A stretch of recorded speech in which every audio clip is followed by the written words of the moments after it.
7 cara sederhana agar gak boros di supermarket. Trik hemat uang belanja. Sebelum lanjut, tolong klik subscribe dan like ya Bu. Dan kalau video ini manfaat, bantu share ke teman-teman yang lain ya. Nah, sekarang kita lanjut.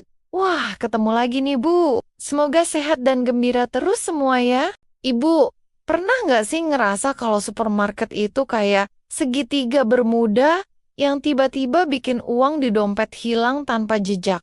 Padahal niatnya cuma beli sabun cuci piring saja. Apalagi sekarang ya Bu, harga telur sama minyak goreng itu hobinya naik tinggi banget. Kayak lagi naik wahana histeris di taman bermain. Bikin kita yang menteri keuangan rumah tangga ini harus putar otak biar dapur tetap ngebul tanpa harus jual kebun. Berdasarkan artikel tren belanja rumah tangga tahun 2026, ternyata banyak banget jebakan psikologis yang bikin kita belanja lebih dari yang direncanakan.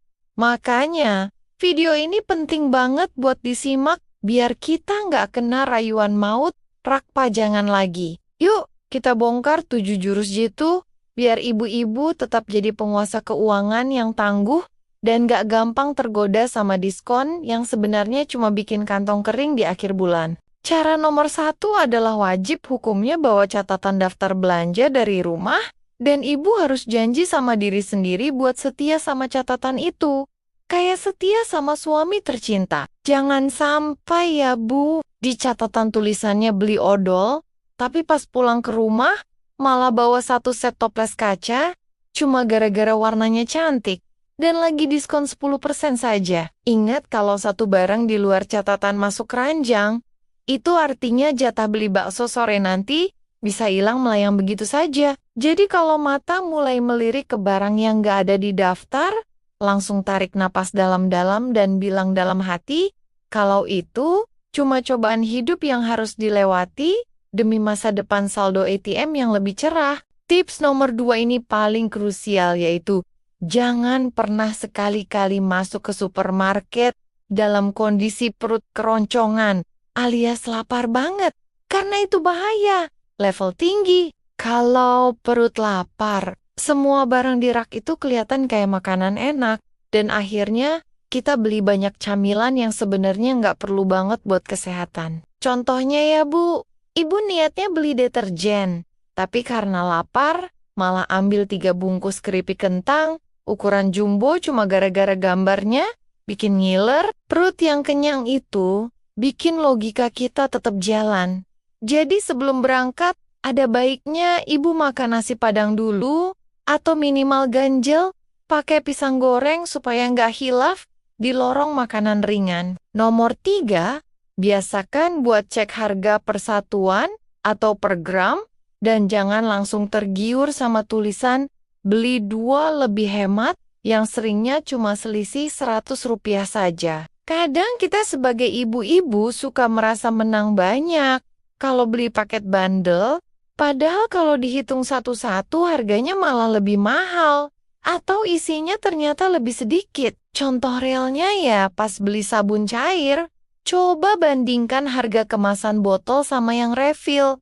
Seringkali yang refill jauh lebih ekonomis buat jangka panjang. Jadi jangan malas pakai fitur kalkulator di ponsel ibu, biar nggak kena tipu daya pemasaran, yang tujuannya memang cuma mau nguras uang belanjaan kita pelan-pelan. Lanjut ke nomor 4. Ibu harus berani jongkok atau jinjit, karena biasanya barang-barang yang harganya lebih murah itu ditaruh di rak paling bawah atau paling atas yang susah dijangkau. Pihak supermarket itu pintar banget, karena mereka taruh barang mahal tepat sejajar dengan mata kita, supaya kita langsung ambil, tanpa pikir panjang lagi. Jadi kalau mau hemat, anggap saja belanja itu sekalian olahraga ringan buat bakar kalori, dengan cara rajin melihat ke rak yang tersembunyi itu. Memang sih butuh perjuangan sedikit buat pinggang, tapi percaya deh Bu, kalau selisih harganya bisa sampai Rp5.000 per barang itu, rasanya kayak dapat harta karun terpendam. Cara nomor 5 adalah jangan bawa anak atau suami. Kalau ibu tahu, mereka tipe yang suka masukin barang ke keranjang tanpa izin resmi dari ibu. Anak kecil itu kan jago banget ngerayu pakai muka melas minta coklat, sedangkan suami kadang suka ambil kopi mahal yang sebenarnya di rumah masih ada stok banyak. Belanja sendirian itu sebenarnya adalah waktu me time paling produktif buat kita.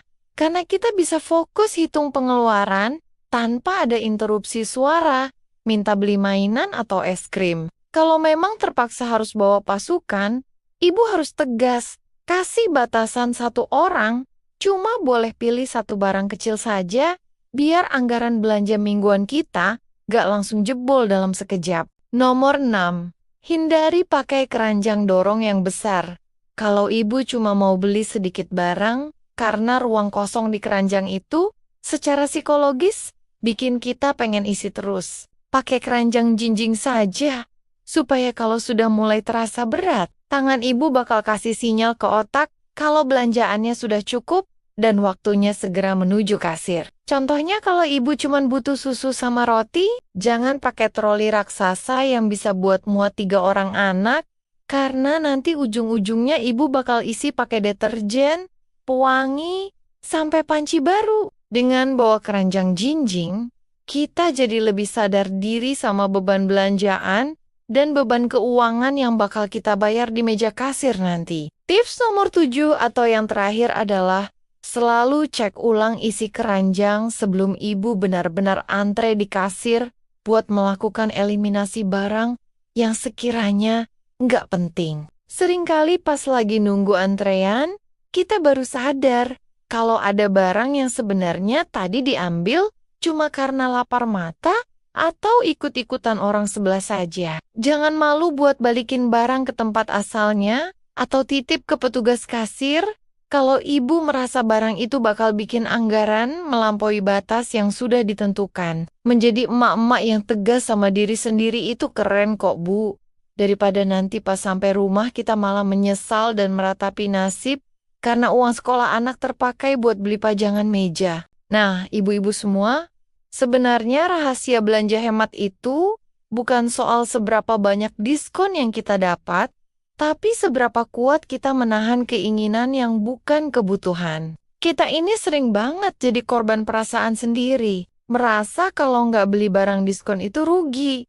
Padahal kalau dibeli tapi nggak dipakai, ya itu namanya pemborosan yang hakiki. Kadang saya juga suka ketawa sendiri kalau ingat betapa semangatnya kita ngejar selisih harga 1.000 perak, tapi malah boros ratusan ribu buat barang perintilan yang cuma memenuhi gudang. Yuk kita mulai lebih jujur sama diri sendiri, mana yang benar-benar butuh buat keluarga, dan mana yang cuma pengen gaya-gayaan biar kelihatan keren di depan tetangga. Intinya, belanja itu harus pakai logika, bukan pakai perasaan. Karena supermarket itu tempat transaksi, bukan tempat buat mencari pelarian dari stres sehari-hari. Mari kita buat gerakan emak-emak cerdas belanja yang gak gampang kena rayuan dan selalu punya kendali penuh atas setiap koin yang keluar dari dompet. Terima kasih banyak sudah mau dengerin curhatan dan tips sederhana dari saya ini. Semoga kita semua bisa jadi menteri keuangan yang lebih hebat lagi di rumah masing-masing. Jangan lupa buat selalu bahagia dan tetap semangat meski harga kebutuhan pokok lagi suka naik turun gak karuan. Karena kegembiraan hati itu adalah kunci utama kesehatan keluarga. So, terima kasih banget buat semua yang sudah menonton video ini. Sampai jumpa di obrolan serta cerita yang lebih menarik di video berikutnya. Salam semangat buat ibu-ibu hebat.